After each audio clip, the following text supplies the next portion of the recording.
All right, so if you're trying to lose weight as a woman over 40, you may be noticing that the things you used to do are no longer working. This doesn't mean that your body is broken. It just simply means we need a different approach. Now, 3 of the top things I see, I'm going to tell you what to do instead. Number 1, drinking coffee on an empty stomach. Number 2, intermittent fasting. And number 3, calorie restriction. Here's why they don't work. But first, why do we have a tendency to gain weight in perimenopause and menopause? It's pretty simple.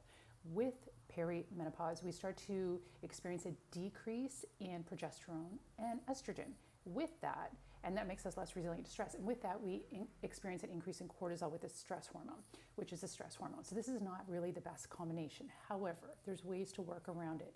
Now, cortisol is the hormone that is famous for putting weight on the belly, that menopause belly, right? So here's how we deal with it. Number 1, you don't want to have coffee on an empty stomach when you're trying to lose weight in peri and menopause, because our cortisol, stress hormone, is highest in the morning. Drinking coffee on an empty stomach can make it worse. What I recommend instead is pair that coffee with a protein, even better with a nice healthy fat and a carb. That's going to balance out your blood sugar first thing in the morning, so you can totally have your coffee and enjoy your life too. I'm a coffee drinker myself. Number 2, intermittent fasting. Everything has its time and place, but weight loss in perimenopause and menopause, intermittent fasting is not it, and I'm going to tell you why. This ties in with the coffee in the morning. Our cortisol is highest first thing in the morning. Cortisol puts weight on the belly. The best way to combat this, so if we're doing intermittent fasting, it's actually going to make the cortisol worse. So it's doing the opposite of what we want it to do. So the best thing to do is to balance your blood sugar. And the best way to do this is to have 30 grams of protein within an hour of waking. That takes care of that. Now, the third thing I see, which is super common, is calorie restricted diets. Now, in theory, they make sense to drop your calories lower and lower so that you lose weight, right? But here's the thing.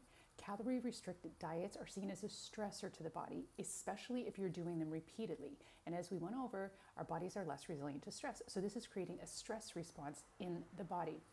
This can actually keep weight on instead of allowing you to lose it. Now, this ties in with something else we call metabolic adaptation.